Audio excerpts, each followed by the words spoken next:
Let's see.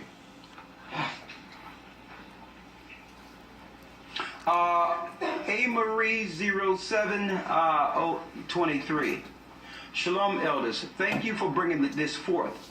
There are learned brothers that got their knowledge of the Most High through GOCC and now left the church and started their own camp. They can do it. They grown people. They are bringing forth different doctrines such as flat earth, not to eat meat, and are persuading brothers and sisters on Instagram to leave the church off these doctrines.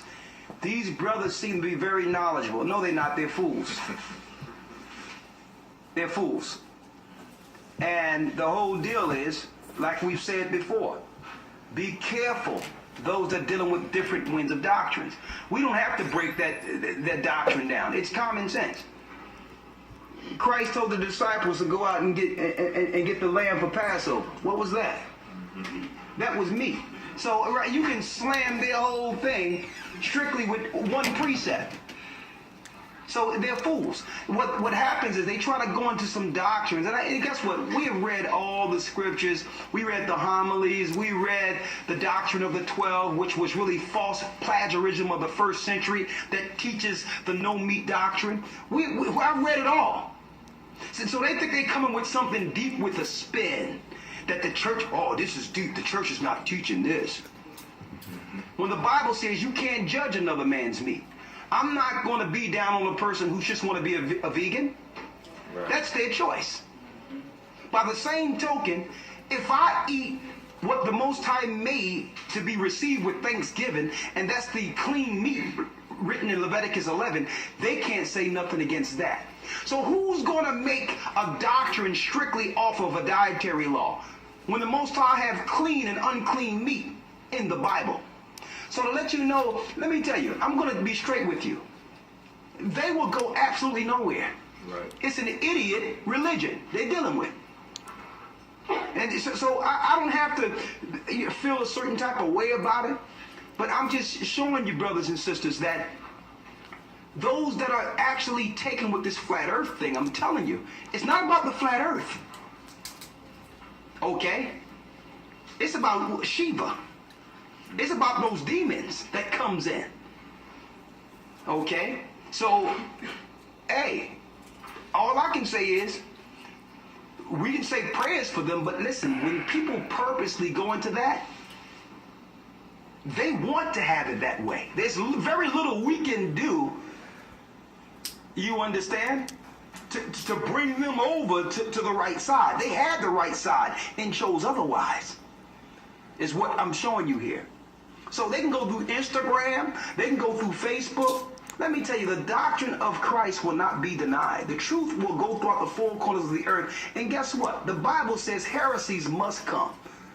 This is how we know who the righteous, who the real people are, those that stand in truth. Heresy is going to come to try the church so that we can point out who's really following Scripture. These guys weren't with us even when they claimed they were. And we have seen them come and go. I mean, that's one of the most simplest doctrines on earth. Oh, we should be eating meat.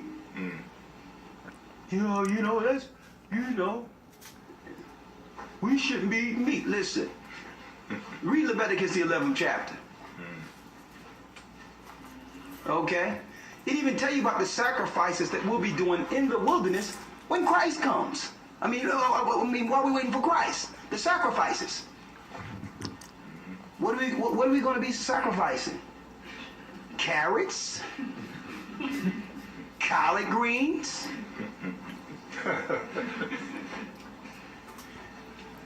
Right, if I can add to that, the same way with the flat earth thing, how it leads to a worship of a god. Yeah. You're going to find out that those records they're going into will lead them to the same path. Because it starts off deceptively by trying to switch scriptures. Like if the scriptures mention Christ offered he split up the fish and fed 5,000. I would say it wasn't really fish, it was something like melons or something like that. And then, John the Baptist, he ate locusts and wild honey. It wasn't really locust, the bug, it was the locust tree. And eventually what they do is they hit you with a switcheroo by stating that there's two gods of the Bible. The God of the Old Testament that revealed himself to Moses is really Satan. And then you got the New Testament God, which is the more humane God, who is not about harming animals and sacrificing animals, and that's how they bring that thing forth. So really, yeah, but they can only bring that to the unlearned, and that's why. Exactly. And see, and that's why we just compel brothers and sisters to stay with what you have learned.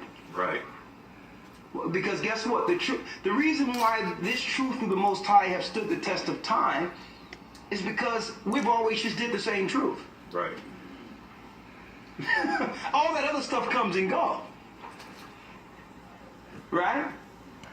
The other thing, before we go, that I wanted to point out on, I think it was in my mind, but it just escaped, so it's okay. It'll pop back up in a moment. But I'm just saying, brothers and sisters, you need to stick with the fundamental foundations of the Bible. right. Nowhere in scriptures does it tell you under Christ that you should only eat meat. Well, shouldn't. I mean, you shouldn't eat meat. Or you should be a vegan. Nowhere. The argument that you can only see is where? Within the epistles of Paul. Because you had people that were vegans saying the same thing. And Paul says you can't judge another man's meat. Okay, if the Most High made this to be received, how can you tell them they can't eat it when they're reading the Torah and it's saying clean food? That's none of your business. Okay, unless you're going to separate yourself, like at a time, under the Essene doctrine. These was Essenes that made a fast so that they can do a work that would one day present what we have today, like the Book of Enoch. That was for a time amongst an Israelite convent. They were the exception to the rule for a purpose. They had to sit back and scribe all the information on the Gentiles who was going to destroy everything. And none of you is looking to go into a cave, into a convent somewhere by yourself with some sheets on, eating vegetables. Because you don't have no work to do. We already have the Book of Enoch. So what are you going to be doing there? Okay, so I'm just putting it out there. It's almost low-level doctrine, and they swear they're on a level. Right. I've seen other guys who came with this, and really their purpose is not about the veggies. It's not about the flat earth. It's really about having a division in doctrine so that they can be seen, so that they can show that they got knowledge too. Right. They're unique. Their pride. They think they're coming up with something new. Okay? And we all know that really these people that operate like this is those that despise dignitaries. They don't like to be shown what's right. They want to create their own thing thinking it's new, when there's nothing common to man. There's nothing new happening. Anything people come out with, we can show you in ancient times it was done. Okay, so they're not deep at all. They can have you sitting there, chewing on an onion if they would like. Okay? And guess what? I'll be sitting there talking to them, and I'll be cutting lamb and everything, saying, what you saying about that meat? I have gravy over it, mashed potatoes on the side. I'll be working it. I'll have the veggies too. I'll be like, yeah, let me sop this with that lamb. Okay, what you saying, brother, about that meat again? And I won't have no problem with it because the Most High made that clean to be received with thanksgiving. And I'm not going to go against your carrot. If I can just read this real quick. Yes, read it. It says, Hebrews 14, Romans 14, 1 through 3. Come on. Him that is weak in the faith receive ye, but not to doubtful disputation. See that? He that is weak in the faith, we should receive him, but not to doubtful disputations. We're not going to receive someone weak who's bringing something as if they have the authority. If you're coming here to bring confusion, we can't receive you. You're supposed to be learning, not bringing nothing. Oh, look what I found online. I found the doctrine of the 12. No, you found the doctrine of the 12 levels of hell.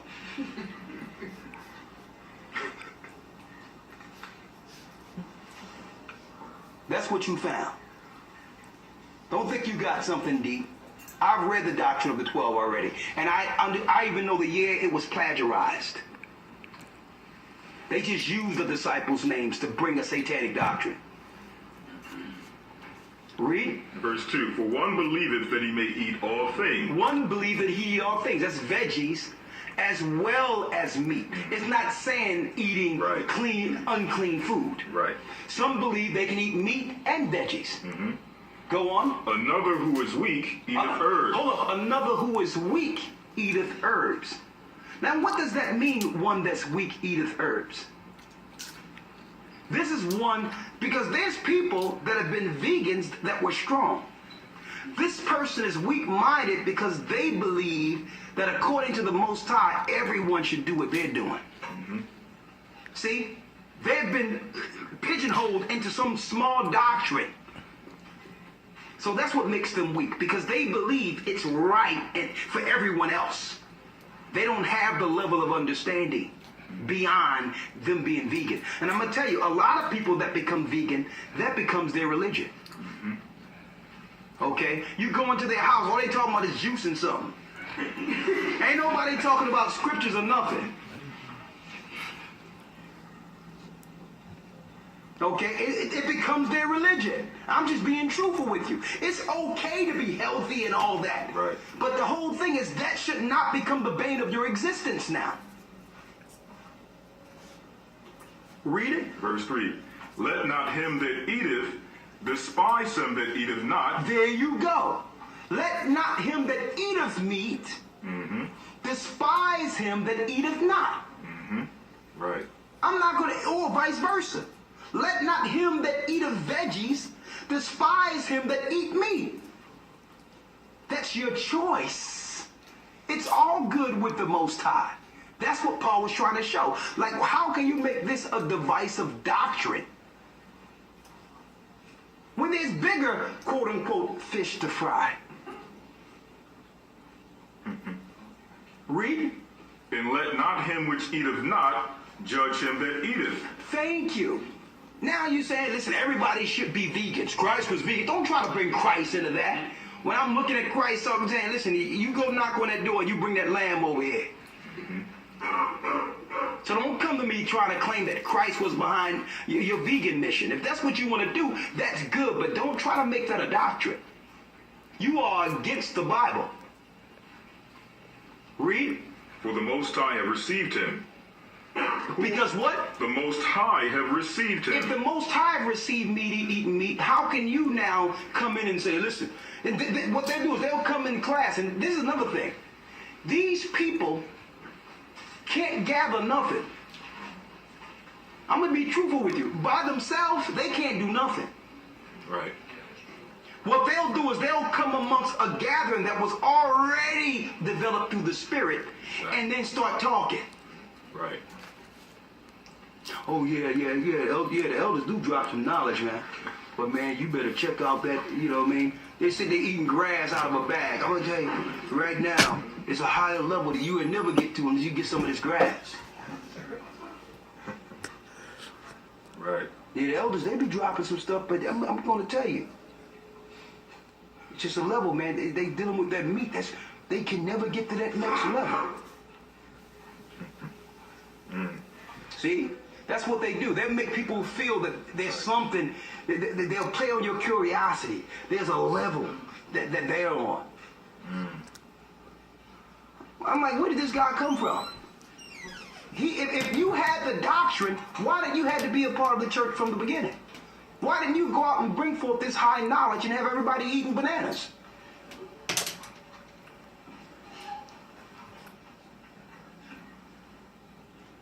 Because it doesn't work. The only thing you know how to do is circumvent and divide, come into someone else's work and try to build on it.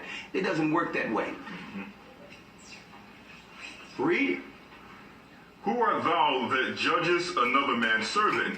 See that? Who is that judgeth another man's servant? So they come in amongst other people. Read. Who art thou that judgest another man's servant? To his own master he standeth or falleth. Yea, he shall be holden up. That means to the Most High. It's up to the Most High whether or not that man stand or fall. That's a relationship between him and the Most High. How can we make food veggies or meat an argument of doctrine. It never was. Paul put it to rest when someone tried to bring it, because why? It's someone trying to boast their chest that they have a higher doctrine or understanding. It's not about edifying Christ. Let me tell you, I respect someone with the discipline not to eat meat. Right. Straight up. But you know what I respect more? I respect when they come to the Passover, and even though they have that stringent, what you would call, it takes a level of serious discipline. And they have that all year, but for Christ, for that one Passover, they'll sit and cut that lamb in respect of Christ's sacrifice and eat that lamb. I respect that even more, because why? They're breaking that's a sacrifice for themselves to remember what happened on Last Supper. See? That's beyond themselves. It's deeper than just themselves. They'll fast all year, but they'll come before the Most High on Passover, and they'll remember Christ was the lamb, and they'll eat that lamb in remembrance and break that bread in remembrance. Yes? One Christ a vegetarian yourself? Well, Christ had different fasts. Yeah. You understand? It was a time, the 40 days and 40 nights, he was almost living with nothing every day. He was just around flowers and stuff like that and water, and he had different fasts. It wasn't like people are trying to say that this is Christ's fast.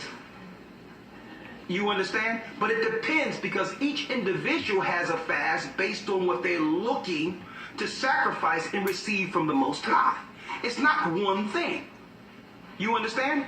Sometimes, even myself, I'll abstain from meats for some time. That's my sacrifice privately with the Most High.